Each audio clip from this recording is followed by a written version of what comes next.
समुद्र की लहरों में एक ऐसी नगरी सो रही है जिसका नाम सुनते ही हृदय में भक्ति, इतिहास और रहस्य तीनों ही जग उठते हैं। और वो है कृष्ण की राजधानी और यदुवंश की शान द्वारिका।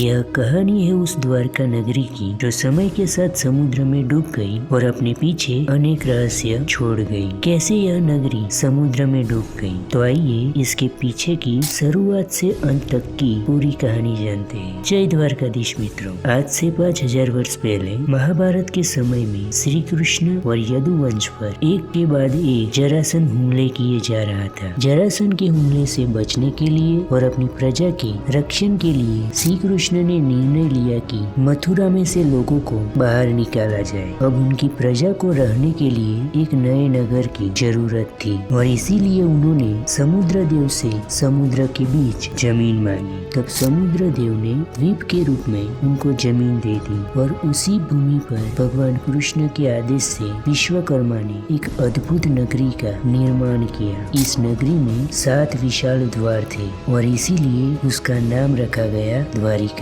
नगरी में बड़े बड़े रास्ते, चमचमाते महल, सुंदर बाग और भव्य मंदिर थे। नगरी मजबूत दीवारों से घिरी हुई थी जिसकी वजह से किसी भी व्यक्ति को शत्रु का भय नहीं था। और एक समय ऐसा आया कि यह नगरी समुद्र में समा गई और इसके पीछे 2 श्राप थे। पहला श्राप ऋषि मुनियों का और दूसरा गांधारी का।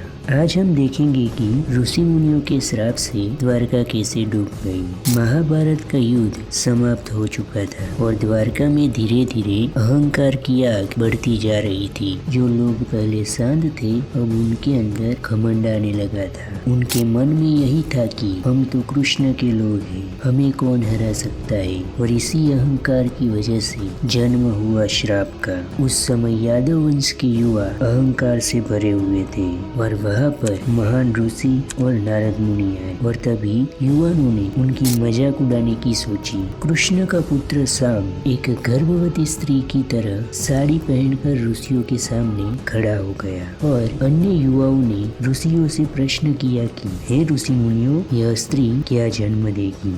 ऋषियों को समझ आ गया कि यह उनका उपहास उड़ा रहे हैं। उनकी आंखें क्रोध से भरी उठी। उन्होंने श्राप दिया कि जो जन्मेगा वही तुम्हारा विनाश करेगा। कुछ ही दिनों के बाद शाम के पेट में से लोहे के मुसल का जन्म होता है। अब कृष्ण समझ गए थे कि यह श्राप अब रुकने वाला नहीं है।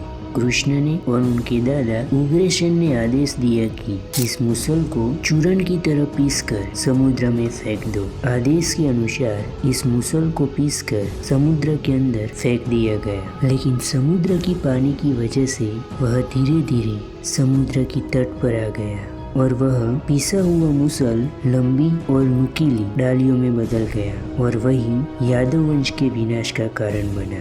एक दिन समुद्र किनारे यादव वंश के युवा नृत्य, संगीत और मदिरा के साथ उत्सव मना रहे थे। तब उसी मुसल से बनी घास उनके हाथ में आ गई और वह घास मानो भाला, बाण और तलवार बन गई हो। वैसे ही वो आपस में लड़ने लगे और यादव वंश ऐसे ही विनाश की ओर बढ़ने लगा। और दूसरी ओर यादव की आपसी लड़ाई देखकर बलराम जी दुखी थे और अब बलराम जी का शरीर श्वेत नाग के रूप में परिवर्तित होने लगा, क्योंकि बलराम जी भगवान शेषनाग के अवतार थे और वे समुद्र में समा गए। इस प्रकार बलराम जी और यादव के बिना अकेले पड़ गए भगवान कृष्ण महल छोड़कर वृक्ष के नीचे आकर बैठ गए।